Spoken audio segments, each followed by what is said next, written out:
हर्षित landmark, सपनों का घर जैसा आप चाहते हैं हम बनाते हैं। 1, 2 एवं 3 BHK ready position flats. Call 982732।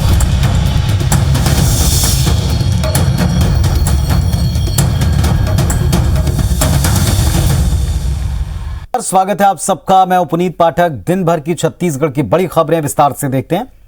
Bilaspur से कांग्रेस विधायक शैलेश पांडे के खिलाफ 6 साल के निष्कासन का प्रस्ताव पारित किया गया। बिलासपुर के कांग्रेस शहर उपाध्यक्ष राजकुमार तिवारी ने प्रस्ताव दिया, जिसे शहर कांग्रेस कार्यकारिणी ने सर्वसम्मति से पारित किया है। अब ये प्रस्ताव आगे की कार्रवाई के लिए प्रदेश कांग्रेस कमेटी की अनुशासन समिति को भेजा जाएगा। प्रस्ताव में कहा गया कि पार्टी लाइन से हटकर बयानबाजी करने की वजह से उनका निष्कासन प्रस्ताव लाया गया। बिलासपुर के कांग्रेस नेता और प्रदेश कांग्रेस सचिव पंकज सिंह के खिलाफ एक दिन पहले बिलासपुर के कोतवाली थाने में FIR दर्ज हुई, जिसके बाद पंकज सिंह के साथ शहर विधायक शैलेश पांडे ने समर्थकों को साथ लेकर कोतवाली थाने का घेराव किया था। इस दौरान शैलेश पांडे के दिए गए बयान के बाद बिलासपुर में कांग्रेस की सियासत में 2 दिन से उबाल है। भाजपा ने कांग्रेस में अंतर कलह पर चुटकी ली। वहीं कांग्रेस प्रदेश अध्यक्ष मोहन मरकाम ने कहा कि वे लगातार दौरे पर हैं, ये मामला उनके संज्ञान में नहीं है। सत्यता की जांच के लिए हम लोगों ने उसमें कुछ विटनेसेस के स्टेटमेंट लिए हैं, कुछ गवाहों के स्टेटमेंट लिए हैं, कुछ CCTV फुटेज हम लोगों ने सीज किया है और उन सब में प्रथम दृष्टया अपराध घटित होना पाए जाने पर हम लोगों ने कोतवाली थाना में IPC की धारा 186, 353 और छत्तीसगढ़ चिकित्सक सेवा और चिकित्सा संस्थान अधिनियम के तहत हम लोगों ने अपराध दर्ज किया है। विवेचना किया जा रहा है उस अपराध में। विवेचना के दौरान विवेचना में साक्ष्य संकलित करने के बाद अगर गिरफ्तारी की बात आती है तो गिरफ्तारी भी की जाएगी। विधायक जी ने जिस तरह की बातें कही हैं उसके विरोध में सभी सदस्यों ने निंदा प्रस्ताव किया और अनुशासनहीनता के कार्यवाही करने के लिए सभी ने मांग की, जिस पर शहर कांग्रेस कमेटी विधायक शैलेश पांडे को 6 साल के लिए निष्कासन करने का प्रस्ताव प्रदेश कांग्रेस कमेटी को भेज रही है। कांग्रेस की सरकार आई है बिलासपुर जिले में तो हमें रोज देख रहे हैं और ये पहली बार नहीं है। माननीय विधायक जी इसके पहले भी बड़े बड़े आरोप लगा चुके हैं और कांग्रेस का ये प्रवृत्ति है कि वो सत्ता में आने के बाद अपने ही लड़ते हैं। मैं लगातार दौरे में हूँ।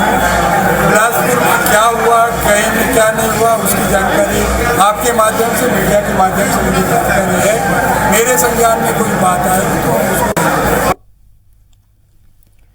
मुख्यमंत्री भूपेश बघेल वीडियो कॉन्फ्रेंसिंग के जरिए केंद्रीय ऊर्जा मंत्री RK सिंह के साथ एक बैठक में शामिल हुए। मुख्यमंत्री ने केंद्रीय मंत्री से रिवैम्प्ड डिस्ट्रीब्यूशन सेक्टर स्कीम को राज्य में लागू करने के संबंध में विस्तार से बातचीत की। इस बैठक में बिहार, गुजरात, पश्चिम बंगाल, मध्य प्रदेश, महाराष्ट्र और गोवा के ऊर्जा मंत्री और दमन दीव के प्रशासक भी शामिल हुए। मुख्यमंत्री भूपेश बघेल ने चर्चा के दौरान योजना को सैद्धांतिक सहमति देते हुए अन्य राज्यों की बिजली सब्सिडी के भुगतान के लिए अतिरिक्त समय देने की मांग का समर्थन किया। रिवैम्प्ड डिस्ट्रीब्यूशन सेक्टर स्कीम के तहत प्रदेश में विद्युत अधोसंरचना को बढ़ाने के साथ ही इसके आधुनिकीकरण और सुदृढ़ीकरण की कार्रवाई की जानी है। इस योजना में कृषि उपभोक्ताओं को छोड़कर सभी उपभोक्ताओं के यहाँ स्मार्ट मीटर लगाए जाएंगे। केंद्र सरकार की ओर से इस योजना की डिटेल प्रोजेक्ट रिपोर्ट देने में समय सीमा 31 दिसंबर 2021 तय की गई है। योजना की अनुमानित लागत 9600 करोड़ रुपए है, जिसे मार्च 2025 तक पूरा करने का लक्ष्य है।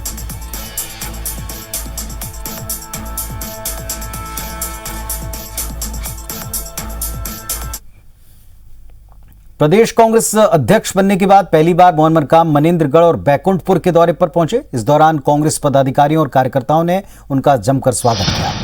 उन्होंने जिला मुख्यालय में पदाधिकारियों और कार्यकर्ताओं की एक बैठक ली। उन्होंने संगठन को मजबूत करने और आने वाले चुनाव की तैयारी पर चर्चा की है। मोहन मरकाम के प्रवास के दौरान संसदीय सचिव अंबिका सिंहदेव भी मौजूद रहे। 2 लोकसभा जीते, इस एक लोकसभा आपके क्षेत्र का और एक लोकसभा जहां से मैं आता हूं बस्तर से, तो कहीं ना कहीं छत्तीसगढ़ के 11 सीटों में 2 लोकसभा जीते हैं। उसमें भी आप जैसे कार्यकर्ताओं के मेहनत को जाता है। केंद्रीय गृह मंत्री अमित शाह 26 सितंबर को नक्सल प्रभावित राज्यों के मुख्यमंत्रियों की बैठक लेंगे। दिल्ली में होने वाली इस महत्वपूर्ण मीटिंग में मुख्यमंत्री भूपेश बघेल, मुख्य सचिव अमिताभ जैन, DGP DM अवस्थी, गृह विभाग के अफसर भी शामिल होंगे। बैठक में केंद्रीय गृह मंत्री अमित शाह नक्सल प्रभावित इलाकों में चल रहे विकास कार्यों में आने वाली समस्याओं और चुनौतियों को लेकर चर्चा करेंगे। इसके अलावा प्रदेश में नक्सल ऑपरेशन की समीक्षा की जाएगी। इस बैठक को लेकर मुख्य सचिव ने पिछले दिनों नक्सल प्रभावित जिलों के कलेक्टर्स और पुलिस अधीक्षकों से वीडियो कॉन्फ्रेंसिंग के जरिए चर्चा कर उनके इलाके में विकास कार्यों की समीक्षा की। प्रदेश सरकार ने प्रदेश में नक्सल समस्या से निपटने के लिए ऑपरेशन के साथ साथ विकास कार्यों को तेज गति से करने का फैसला लिया। प्रदेश सरकार इसी रणनीति के साथ नक्सल प्रभावित इलाकों में पुल, पुलिया, सड़क, अस्पताल, स्कूल और कॉलेज का निर्माण कर लोगों को मुख्य धारा से जोड़ रही है। केंद्रीय गृह मंत्री जी के द्वारा बैठक ली जा रही है। माननीय मुख्यमंत्री जी और चीफ सेक्रेटरी और हम उस मीटिंग में जाएंगे। वो मूलतः विषय नक्सल इलाके में विकास और नक्सल समस्या से संबंधित है।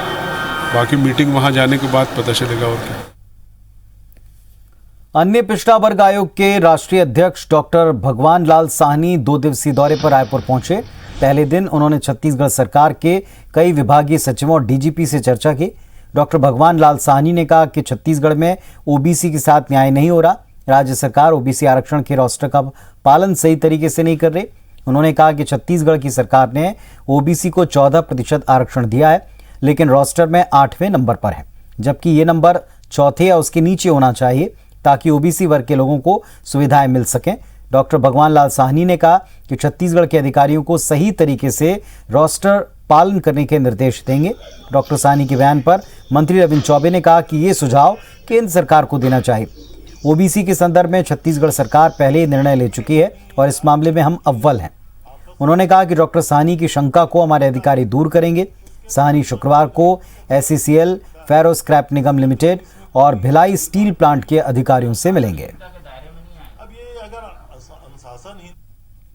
छत्तीसगढ़ में 14% आरक्षण पिछड़ों को ओबीसी को दिया गया है, लेकिन रोस्टर में 8 पॉइंट पर रखा गया है, जो पिछड़ों के साथ न्याय नहीं है।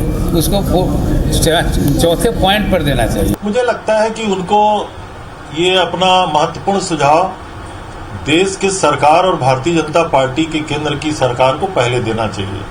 ओबीसी के हितों के लिए छत्तीसगढ़ में केंद्र सरकार के द्वारा किए गए फैसले से पहले हम लोगों ने फैसला किया हुआ है।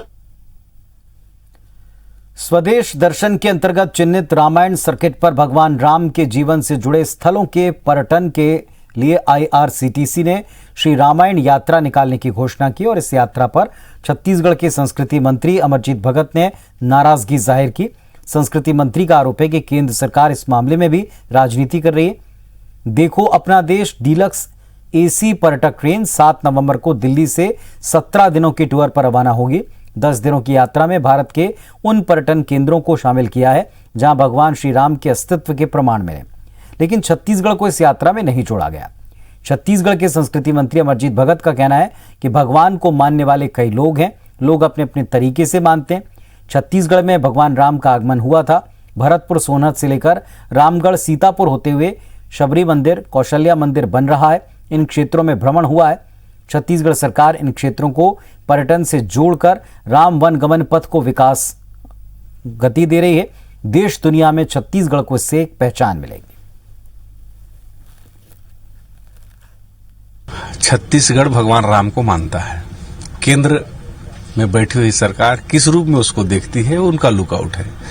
ये कहीं ना कहीं इसमें भी राजनीति कर रहे हैं और इस सब में राजनीति नहीं करना चाहिए। जहां जहां भगवान राम का आगमन हुआ है, जहां उनका प्रमाण मिलता है, उन सभी जगहों को उसमें सम्मिलित किया जाना चाहिए।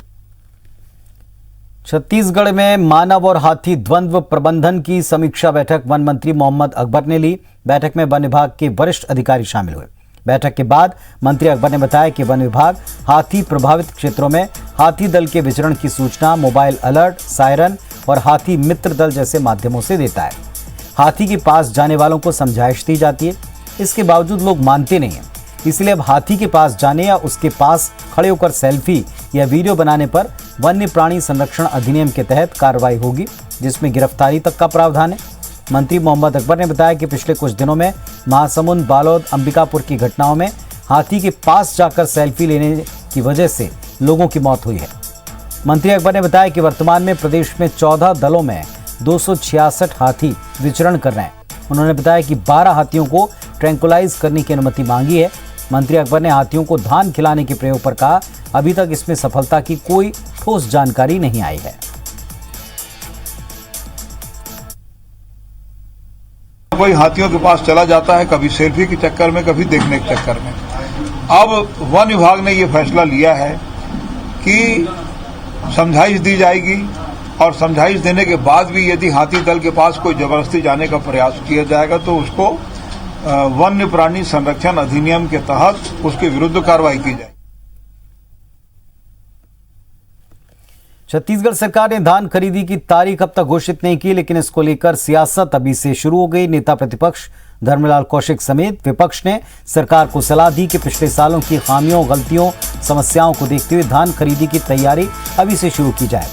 बारदाने की कमी, धान के उठाव की पर्याप्त व्यवस्था अभी से कर लें ताकि इसके लिए बाद में केंद्र सरकार को कोसना न पड़े। भाजपा की सलाह पर कृषि मंत्री अविन चौबे ने पलटवार करते हुए कहा कि सरकार कई दौर की बैठकें कर चुकी है, बारदाने पैसों के इंतजाम के लिए चर्चा हो चुकी है। भाजपा ने जितना कभी सपने में नहीं सोचा था, सरकार उससे कहीं ज्यादा धान खरीद रही। इसीलिए वे धान खरीदी की चिंता न करें, बल्कि ये प्रयास करें कि केंद्र सरकार अब इसमें कोई अड़चन न डाले। अभी तक के कलकत्ता से जूट मिल के द्वारा बोरा के कोई भी लाट छत्तीसगढ़ नहीं पहुंचे हैं, ना 10-15 दिन में पहुंचे कि यहाँ पर संभावना है। जब बोरा नहीं पहुंची तो धान खरीदी की व्यवस्था कैसे हो है? तो वास्तविक में धान खरीदी की व्यवस्था के सरकार के कोई तैयारी है नहीं। साल का जो उत्पादन है उसको देखते हुए लगभग 1 करोड़ 5 लाख मीट्रिक टन धान की खरीदी संभावित है। भारतीय जनता पार्टी कभी सपने में भी नहीं सोच सकती थी, उससे ज्यादा हम धान खरीदी करने जा रहे हैं। नेता प्रतिपक्ष धर्मलाल कौशिक ने एक बार फिर सरकार के कामकाज को लेकर निशाना साधा। उन्होंने कहा कि मुख्यमंत्री को सिर्फ अपने चुनाव की चिंता है, समाज प्रमुखों को बुलाकर बैठक कर कैसे क्या किया जा सकता है, सीएम केवल उसी में लगे हैं। वास्तव में प्रदेश की जो चिंता नहीं की जानी चाहिए वैसे करते नहीं। उन्होंने कहा कि भारी भरकम घोषणा पत्र उन्होंने जारी किया, आज लोग खुद को ठगा सा और छला सा महसूस करते हैं। कौशिक ने आरोप लगाया कि प्रदेश अपराध का गढ़, नशे का कॉरिडोर बन चुका है। देखिए, केवल सीएम को अपने चुनाव की चिंता है कि समाज प्रमुख को कैसे बुला करके उनको क्या किया जा सकता है, लेकिन वास्तविक में प्रदेश की जो चिंता होनी चाहिए, प्रदेश के किसानों की चिंता होनी चाहिए। और जिस प्रकार से भारी भरकम घोषणा पत्र जारी किए, आज अपने आप को लोग छले हुए महसूस कर रहे हैं, ठगे वाले महसूस कर रहे हैं। बिलासपुर हाईकोर्ट ने डामर घोटाला मामले में राज्य सरकार से स्टेटस रिपोर्ट तलब की, साथ ही 2 हफ्ते में इस सवाल का जवाब मांगा है। अब तक इस मामले में क्या कार्रवाई की गई ये पूछा है। 2016 का मामला है। रायपुर के वीरेंद्र पांडे ने हाईकोर्ट में एक जनहित याचिका दायर की, जिसमें यह कहा गया कि प्रदेश भर में 21 सड़कों के निर्माण के लिए एडीबी की ओर से 1200 करोड़ रुपए का कर्ज लिया गया, जिसमें 1200 करोड़ में से 200 करोड़ रुपए के घोटाले की आशंका है। एक ही बिल को लगाकर कई सड़कों का निर्माण दर्शाया गया। याचिका में मामले में जांच कराने और दोषियों पर कार्रवाई करने की मांग है।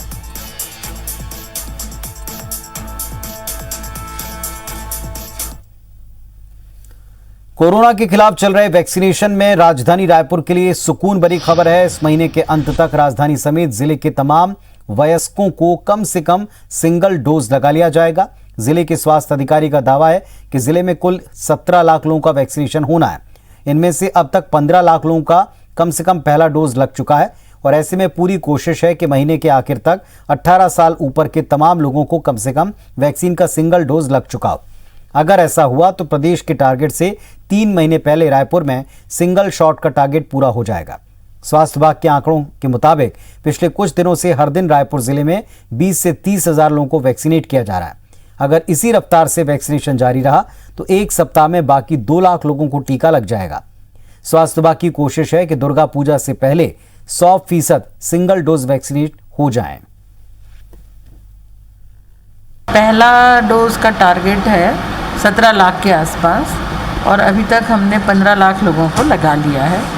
सिर्फ 2 लाख लोग रह गए हैं।